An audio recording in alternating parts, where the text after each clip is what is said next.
Hello, car lovers driving the 2023 Toyota Corolla Cross Hybrid SE.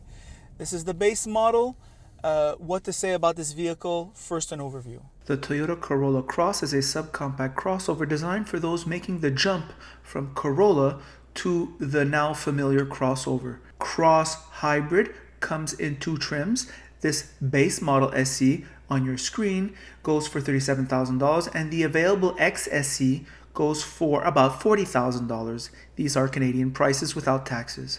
The all-equipped model is a good deal. Dual-zone climate control, 18-inch wheels, JBL audio, 10-way power seats, power moonroof, and LED fog lamps. This is a hyper-competitive category in Quebec, and the competition is formidable. The engine and transmission are the star of the show. This hybrid four-cylinder has a combined fuel economy of 5.2 liters per 100 kilometers in the city, 6.2 liters on the highway, and 194 horsepower combined. The Cross Sport hybrids are all-wheel drive. In this regard, Cross Hybrid is more powerful and more fuel efficient than all its competitors. The engine is slightly noisy. On the inside, the SC is Spartan with lots of hard plastics. It's utilitarian and is roomy for the front passengers only.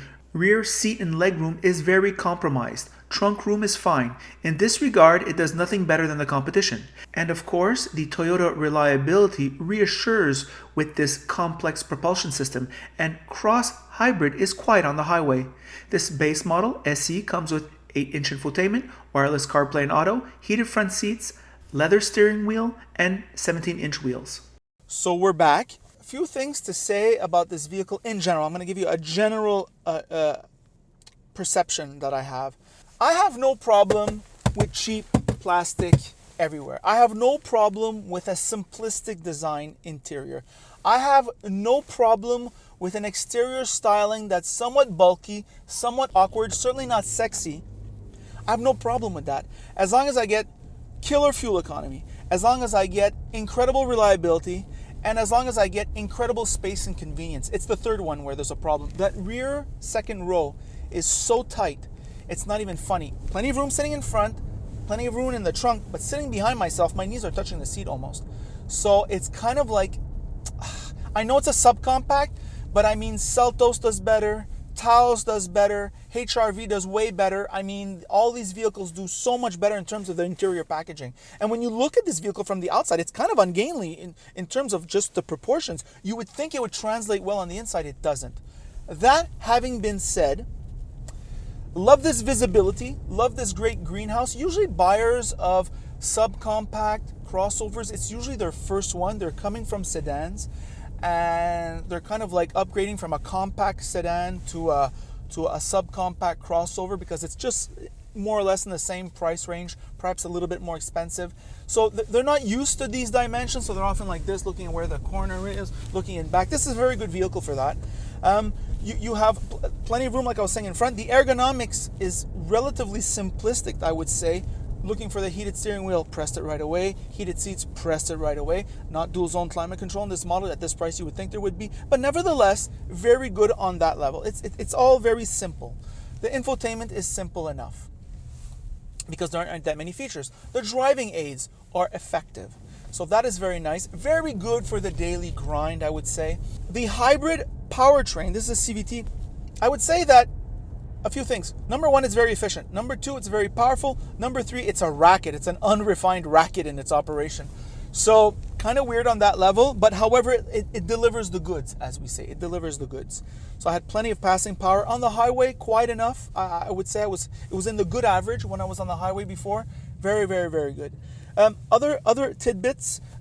Looking here at the general quality of the interior, very cheap. I would say the lower spectrum. This is nowhere near a CX-30, for example. Like, I mean, we're in another world here of cheapness. Nowhere near, let's say, the Volkswagen Taos. It's another level. But of course, you are getting the hybrid powertrain, which those other vehicles are not. The hybrid powertrain in Quebec, very useful. The roads have not gotten bigger since I was born. All right, still the same number of lanes everywhere. So traffic now is not just in Montreal; it's in Brossard, it's on the 30, it's on it's going to Vaudreuil-Dorion, it's going to l'Assomption, it's going to Sainte-Thérèse, even Saint-Jérôme. It's traffic nonstop on the highway. So you're doing stop and go even on the highway driving, which is theoretically the most efficient mode of transportation. It isn't. However, when you have a hybrid, when you're getting off the gas or you're braking slightly, it's all going back into the battery. So it's there for the acceleration, for the inevitable acceleration. So this makes it very handy. I think in the province of Quebec, the brake regeneration is probably the most important feature of a car. I mean, you're going to save so much gas. All right.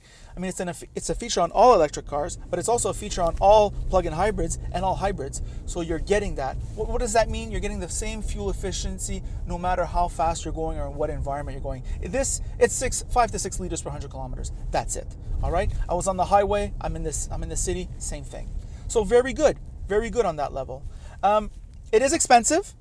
I certainly recommend it for the purchase. There is no problem.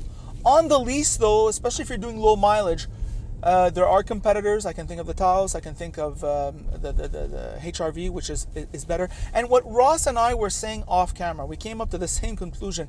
And if the buyer of this vehicle, who wants a hybrid, all right, can just fork over just maybe a few $1,000s more, why don't you get the equivalent RAV4 hybrid? I mean, you're in another league of vehicle, and it doesn't cost you that much. And none of the space issues are there. There's more quality. The vehicle feels much more substantial, and you're getting basically the same mileage. I mean, this vehicle doesn't have enough to differentiate itself, and it really feels like a Corolla in here. Like, it doesn't feel at all like a Camry or a RAV4. So those are my thoughts on the very good Corolla Cross. By the way, if you like this video, like it. If you don't like it, don't like it. And if you really like it, well then, of course, you should subscribe. And that is it.